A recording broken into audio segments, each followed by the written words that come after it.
வணக்கம் வாசகர்களே!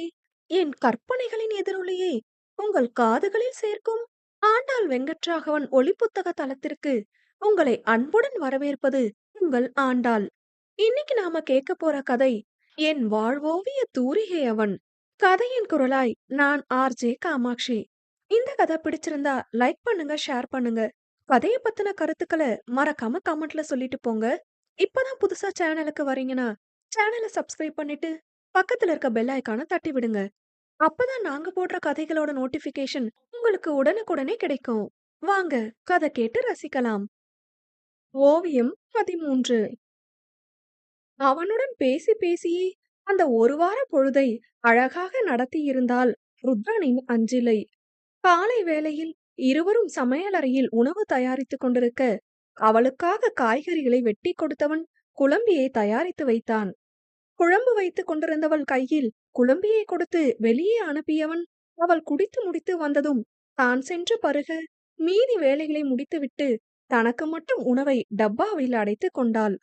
இருவரும் தயாராகி வந்த வேளை மகாவும் பூவியும் வந்து சேர பைகளை வாங்கிக் கொண்டு வந்து வைத்தவள் அவர்கள் புத்துணர்வு பெற்று வந்ததும் தேநீர் போட்டு எடுத்து வந்தாள். ஐயோ, யாருக்கு உடம்பு சரியில்லைன்னு போனாங்களே, அவங்க எனக்கு என்ன உறவு என மனதோடு நினைத்தவள், அவங்களுக்கு உடம்பு எப்படி இருக்காத்த என பொத்தாம் பொதுவாக கேட்டு வைக்க, ஏதோ இருக்குமா, படுத்த படுக்கை ஆகிட்டாங்க, இனி நடமாட்டம் இருக்காதுன்னு டாக்டர் சொல்லிட்டாங்க என்று வேதனையோடு கூறினார். அச்சுச்சோ, என்ன வயசாத்த என்று அவள் வினவ, ஒரு 82 இருக்குமா என்றார். ஏன் அம்மா என்று அதிர்ச்சியில் அவள் அங்கலாய்த்ததில் யாவரும் சிரித்திட வெட்கத்தோடு தலையை குனிந்து தானும் சிரித்து கொண்டவள், நீங்க சாப்பிட்றீங்களா அத்த என்று கேட்டாள். இல்லம்மா, நான் போய் கொஞ்ச நேரம் படுக்கிறேன் என்று அவர் கூற, ரூபி நீ ஏதாச்சும் சாப்பிடுறியா என்று அவளிடம் கேட்க, இல்ல நீ அம்மாவோடவே சாப்பிட்டுக்கிறேன் என்று அவள் கூறிட, சரி என்றவள் சாய் வந்ததும் புறப்பட்டு சென்றாள். ஏ சாய், எனக்கு ஒரு ஐடியா வேணும்டி என்று அஞ்சு துவங்க, என்ன ஐடியா என்று சாய் வினவினாள். இன்னைக்கு நமக்கு சேலரி கிரெடிட் ஆகுதுல்ல என்று அஞ்சு இழுக்க, ஆமா என்று அவளைப் போலவே சாயும் இழுத்தாள். அதில் சிரித்தபடி அவள் தோளில் தட்டியவள், அவருக்கு ஏதாவது வாங்கி கொடுக்கலாம்னு நினைக்கிறேன், ஆனா என்ன வாங்கி கொடுக்கணும்னு தெரியல என்று கூற, அது சரி, விட்டா நீ எல்லாத்துக்கும் என்கிட்டயே உதவி கேட்ப போலயே என்று சாய் அடக்கப்பட்ட புன்னகையுடன் கூறினாள். அவள் கூற்றில், சி லூசு, என்ன பேச்சு இது என்றவள், ஐடியா சொல்லுவியா மாட்டியா என்று வினவ, ஏ அஞ்சுமா, இதெல்லாம் நான் சொல்லி உனக்கு தோணக்கூடாது, உனக்கா ஃபீல் ஆகணும். அவருக்கு இது வாங்கி கொடுக்கலாம், இங்க கூட்டிட்டு போகலாம், இப்படி உனக்கா என்ன தோணுதோ அதை செய். நாளைக்கு வீக்கெண்ட் தானே, எங்கேயாவது கூட்டிட்டு போ என்று கூற, ஏ செம்ம ஐடியா என்று அஞ்சு அவள் கன்னங்களை கிள்ள, ஏய் ஏய் வண்டி ஓட்டுறண்டி என்றவள், ஐயோ நல்ல வேலை என்ன நம்பி என்ற புருஷன் இருக்காரு, நான் இப்படி எங்கேயாவது விழுந்துட்டு போய் நின்னா தாங்க மாட்டாரு என்று அஞ்சு கூற, பாவி மவள, பின்னாடி உன்னை ஒய்யாரமா உட்கார வச்சு கூட்டிட்டு போறனே, என்னைய பத்தி கவலை இருக்கா, இருடி இரு, நானும் சட்டுப்புட்டுன்னு ஒரு கல்யாணத்தை பண்ணிட்டு வந்து பேசிக்கிறேன் என்று சாய் கூற, கலகலப்பாக துவங்கிய அந்த நாள் அதே கலகலப்போடு முடிந்ததா என்றால் அதுதான் இல்லை. மூஞ்சியை 8 ஊருக்கு தூக்கி வைத்து கொண்டு வரும் தோழியை கண்ட சாய், ஏண்டி எதுக்கு மூஞ்சி இப்படி எதையோ தின்னது போல வச்சிருக்க, பீரியட்ஸ் தானே என்று வினவ, வலிக்குதுடி, அங்க ஆபரேஷன் முடிஞ்சு அந்த தாத்தாவை தூக்கி வார்ட் மாத்த வேற ஆள் இல்லைன்னு நானும் சுபா அக்காவும் மட்டும்தான் தூக்கணும், அது வேற முதுக பிடிச்சுக்கிச்சு, வண்டிய குண்டும் குழியுமா இறக்காம பார்த்து போடி என்று பல்லை கடித்தாள்.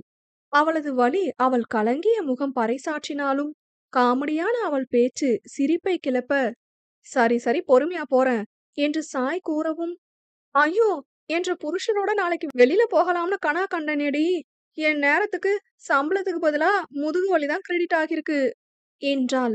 கடினப்பட்டு சிரிப்பை கட்டுப்படுத்தி கொண்டு அவள் வீட்டை அடைந்த சாய் பாய் என்று விட்டு சென்றவளை நிறுத்தி தேங்கி இருந்த கண்ணீரை துடைத்துவிட்டு, போய் சாப்பிட்டு ரெஸ்ட் எடு என்று கூறி சென்றாள். தானும் முகத்தை துடைத்துக் கொண்டு உள்ளே சென்றவள் மாமியார் வீட்டை துடைப்பதைக் கண்டு, அத்த, எதுக்கு இந்த நேரத்துல வீட்டை துடைச்சிட்டு இருக்கீங்க என்று வினவ, நாளைக்கு எங்க அப்பா திவசம்டா, ஊர்ல அண்ணன் தான் திதி கொடுப்பான், இருந்தாலும் நான் வீட்டையெல்லாம் துடைச்சி சுத்தபத்தமா வச்சுப்பேன், அங்க திதி கொடுத்த பிறகுதான் சாப்பிடுவேன் என்று கூறினார்.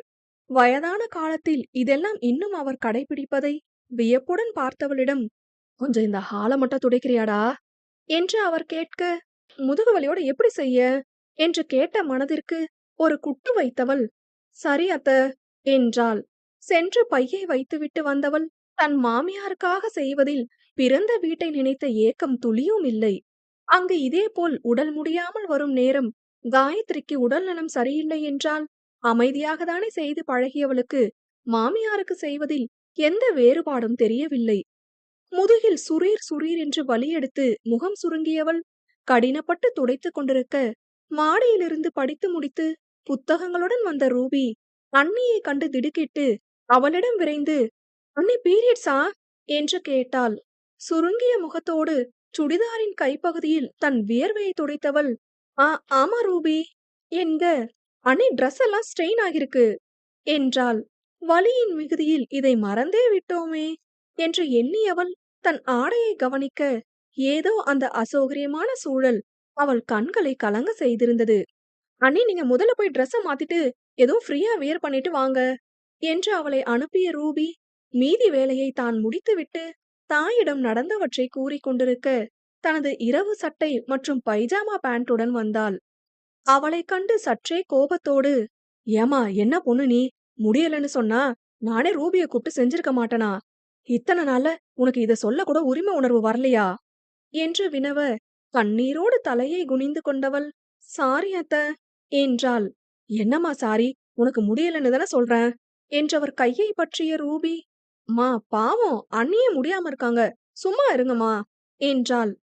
"நான் இப்ப என்னடி திட்டிட்டேன்? என்கிட்ட ஒரு வார்த்தை சொல்லக்கூடாதான்னு தானே கேட்டேன்" என்றவர் சென்று அவளுக்கு பழசாறு கொண்டு வந்து கொடுக்க, வாங்கி அதை பருகினாள். "ஏதாவது சாப்பிடுறியா அஞ்சு?" என்று அவர் கேட்க, "இல்ல வேணாம் அத்த" என்றாள். "சரி போய் படு" என்று அவர் கூறவே சிறு தலையசைப்போடு சென்று கட்டிலில் விழுந்தாள். கட்டிலில் படுத்துக்கொண்டு வலியில் முகம் சுருங்கி கண்கள் கலங்க பிறண்டு கொண்டிருந்த அஞ்சிலையின் அலைபேசி ஒலி எழுப்ப, அதை எடுத்து பார்த்தவள் தன் கண்களை அழுந்த துடைத்து குரலை செருமிக் கொண்டு அழைப்பை ஏற்றாள். "ஹலோமா" என்று ருத்ரன் அழைக்க, "ம் சொல்லுங்க" என்றாள். அவளது ஒரு மாதிரியான குரலே அவனுக்கு வித்தியாசமாக பட, "நைட்டு கொஞ்சம் லேட்டா வருவேன், நீ சாப்பிட்டுட்டு படுத்துக்கோங்க" என்று அவன் கூறியதும், "சரிங்க" என்றாள். மிகவும் கடினப்பட்டு இயல்பாக பேச அவள் எடுத்த முயற்சியே அவள் பல்லை கடித்துக்கொண்டு பேசுவதை அவனுக்கு உணர்த்தியிருந்தது. ஏதும் கூறாது அவள் அழைப்பை துண்டித்துவிட்டு சென்று முகம் கழுவி வந்து உணவு மேஜையில் இரவு உணவை எடுத்து வைக்க, "என்னடா படுக்கலையா? ருத்ரன் வந்துட்டானா?" என்று மகா வினவினார். "அவர் வர லேட் ஆகுமா அத்த, நம்மள சாப்பிட்டுட்டு படுக்க சொன்னாரு" என்று அவள் கூற, "சரிடா" என்றவர் அவள் முகத்தை கண்டு, "இன்னும் வலிக்குதாடா?" என்றார். "கொஞ்சம் வலிக்குது அத்த, வேற ஒண்ணுமில்ல" என்று அவள் தடுமாற, ரூபியும் வந்து சேர்ந்தாள். "அண்ணி நீங்க முதல்ல வந்து சாப்பிடுங்க" என்று அவள் கூற, "இல்ல ரூபி நீ வா, நீயும் அத்தையும் சாப்பிடுங்க, எனக்கு பசி இல்ல" என்றாள். "ஏற்கனவே முடியல, இதுல வயித்த வேற ஏன் காய போடுற?" என்று மகா சற்று கண்டிப்பாக வினவ, "இல்ல அத்த பசிக்கல, நான் படுத்துக்கிறேன், அவங்க வந்த பிறகு சாப்பிட்டுக்கிறேன்" என்றாள். "சரி நீ போய் படு" என்று மகா கூற, "ஆமா அண்ணி நீங்க போய் ரெஸ்ட் எடுங்க" என்று ரூபியும் கூறினாள். கண்ணீரோடு சிறு புன்னகையை கொடுத்தவள் தங்கள் அறைக்கு சென்று கட்டிலில் படுக்க, முதுகு வலி அவளை பாடாய் படுத்தியது. உண்டு முடித்து அனைத்தையும் எடுத்து வைத்த மகா மற்றும் ரூபி உறங்க செல்லும் நேரம் ருத்ரன் வந்துவிட, "ருத்ரா நீ வர லேட் ஆகும்னு அஞ்சு சொன்னா" என்று மகா கேட்க, "ஆமாமா, ஆனா வேலை முடிஞ்சுது" என்றவன், "நீங்க படுக்க போங்கம்மா" என்க, "சாப்பிட வாப்பா" என்றார். "இல்லம்மா எனக்கு வேணாம், நீங்க போய் படுங்க, தாத்தா திதிக்கு வேலை பார்த்திருப்பீங்க, டயர்டா இருக்கும்" என்றவன் ரூபியும் உறங்க சொல்லிவிட்டு தனதறைக்கு செல்ல, "அம்மா அண்ணா அண்ணிய பார்க்க தான் சீக்கிரம் வந்திருக்கான், அண்ணிக்கு முடியலன்னு தெரிஞ்சிருக்கு போல" என்றதில் அவரும் சிரித்துக் கொண்டார். உள்ளே கட்டிலில் கண்ணீருடன் கிடந்தவள் ஆடவன் உள்ளே நுழைந்து விளக்கை எரிய விடவும் திடுக்கிட்டு திரும்பினாள். கசங்கிய உடையும் கலைந்த தலைமுடியும் கலங்கிய விழிகளும் என படுத்திருந்த மனைவியை பார்த்து உள்ளுக்குள் தவிப்பும் பதட்டமும் எழ, தன்னை ஆச்சரியமாய் பார்ப்பவளை நெருங்கி வந்து, "என்னாச்சுமா?" என்றான். அப்போதே நடப்புக்கு வந்தவள் மெல்ல எழ முயற்சிக்க, வலியில் சுருங்கும் அவள் முகம் கண்டு, "ஏ பாத்து என்றபடி அவளை மெல்ல பிடித்து அமர்த்தினான். என்னாச்சுடா என்று கேட்ட கணவனை பார்த்து, பாவம் போல் வர லேட் ஆகும்னு சொன்னீங்க என்று அவள் வினவ, உன் குரலே சரியில்ல, அதான் ஏதோ முடியலையோன்னு வந்துட்டேன் என்றான். அவனை ஆச்சரியமாய் பார்த்தவளுக்கு உடல் நலம் சரியில்லாமல் மருந்து கேட்டு தந்தைக்கு அழைத்து திட்டு வாங்கிக் கொண்ட அன்னையின் அழுத முகம்தான் நினைவில் வந்து போனது. என்கிட்ட சொல்லலாம்ல, முடியல சீக்கிரம் வாங்கன்னு சொன்னா வரமாட்டனா என்று அவன் வினவ, இல்ல வேலை நேரத்துல போன் போட்டு எதுவும் சொன்னா டென்ஷன் ஆகிடுவீங்களோன்னு என்று இழுத்தாள். இது என்னடா, சம்பாதிக்கிறது நம்ம கூட இருக்கிறவங்கள பாத்துக்கதான், அவங்களுக்கே முடியலங்கும் போது பார்க்க போகாம இருந்து சம்பாதிச்சு என்ன பயன் என்று வினவியவனை மேலும் ஆச்சரியத்துடன் பார்த்தது பார்த்தபடி விழித்தாள். அவள் ஈரமான கன்னங்களை துடைத்தவன், என்னாச்சுடா என்று வினவ, மெல்ல தலையை தாழ்த்தி கொண்டு, பீரியட்ஸ் பிளஸ் பேஷண்ட் வார்டு மாத்த தூக்கும் போது முதுகு பிடிச்சுக்கிச்சு, அது அது ரொம்ப வலிக்குது என்று கூறியவள் குரல் முற்றிலும் உடைந்து ஒலித்தது. மருந்து ஏதாவது போட்டியா என்று அவன் வினவ, மறுப்பாக தலையசைத்தாள். இரு வரேன் என்றவன் முதலில் சென்று உணவை எடுத்து வர, நீங்க சாப்பிட்டீங்களா என்று வினவினாள். இல்லடா என்றவன் அவளுக்கு ஊட்ட, நீங்க என்றாள். முதல்ல நீ சாப்பிடு என்றபடியே அவளுக்கு ஊட்ட, 4 கவளங்களுக்கு மேல் உண்ண முடியாமல், ஏங்க ப்ளீஸ் வேணாம், எனக்கு பொதுவாவே இந்த டைம்ல நைட்டு சாப்பிட பிடிக்காது, பழந்தான் சாப்பிடுவேன், அத்தை ஜூஸ் கொடுத்தாங்க என்று தயங்கியபடி கூறினாள். சரிடா, உடனே படுக்காத, நான் சாப்பிட்டுட்டு வந்து மருந்து போட்டு விடுறேன் என்று விட்டு அவன் செல்ல மெல்ல சாய்ந்தமர்ந்தாள். சில நிமிடங்களில் உணவை கொறித்துவிட்டு வந்தவன் ஒரு களிம்பை தேடி எடுத்து வர, அவனை விழிகள் விரிய பார்த்தவள், ஏய் என்னது என்றாள். அவளை புருவங்களிடுங்க பார்த்தவன், ஆயின்மெண்ட் என்று கூற, ஓ என்றபடி எழ முயற்சித்தாள். எதுக்குமா எழுந்துக்கிற என்று அவன் வினவ, மருந்து போட என்றாள். நீ படு, நான் போட்டு விடுறேன் என்று அவன் கூற, ஏது என்று விழி பிதுங்கியவள், இல்ல இருக்கட்டும் என தலை குனிந்தாள். என்ன இருக்கட்டும் என்று ஒற்றை புருவம் உயர்த்தி அவன் வினவிய தோரணையில் அவளுக்கு வாயிலிருந்து பதிலுக்கு மாறாக காற்றுதான் வந்தது. கட்டிலருகே வந்து மண்டியிட்டவன், ஷையா இருக்குமா என்று நக்கலாக வினவ, தலையை எல்லா பக்கமும் உருட்டி வைத்தாள். அதில் வாய்விட்டு சிரித்தவன், மெல்லமா தேய்ச்சி விடுறேன், அட்ஜஸ்ட் பண்ணிக்கோ என்க, சாச்சா அப்படியெல்லாம் எடுத்துக்கல என்றவள் கட்டிலில் படுத்து கொண்டாள். அந்த களிம்பை எடுத்து அவள் இடையில் அவன் தேய்த்து விட, ஒரு நொடி அவள் தேகம் சிலிர்த்து அடங்கியது. தலையணையை கசக்கி பிடித்தவள், வலிக்குது என்று இறைஞ்சலான குரலில் கூற, சாரிடா என்றவன் சற்றே மென்மையாக தேய்க்க, இது தேராது என்ற ரீதியில் அவள் கண்கள் பொழிய துவங்கியது.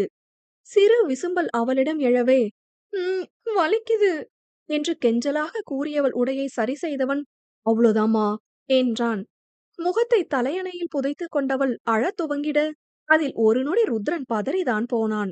சென்று கையை கழுவிவிட்டு வந்து அவள் அருகே படுத்தவன் அவளை திருப்பி தன் நெஞ்சில் போட்டுக்கொள்ள, முடியல வலிக்குது என்று அவன் மார்பில் முகம் புதைத்தாள். ஒண்ணுமில்லமா, மருந்து போட்டிருக்கேன், சரியாகிடும் என்று அவன் கூற, என்றபடி அவனை இறுக அணைத்து கொண்டாள். அவளை தன் தோள் வளைவில் பாதுகாப்பாக பிடித்து கொண்டவன் அவள் நெற்றியில் மென்மையாக முத்தமிட, அந்த உஷ்ண இதழின் ஸ்பரிசத்தில் மீண்டும் அவள் உடல் சிலிர்த்து அடங்கியது. அவனை மெல்ல நிமிர்ந்து பார்த்தவள் பார்த்தது பார்த்தபடி இருக்க, என்னடா என்றான். அவன் குரலில் இருந்த கனிவு அவளுள் என்னவோ செய்ய, ஒன்றுமில்லை என்பது போல் தலையசைத்தவள் மீண்டும் அவனை அணைத்து கொண்டு படுத்து விட்டாள்.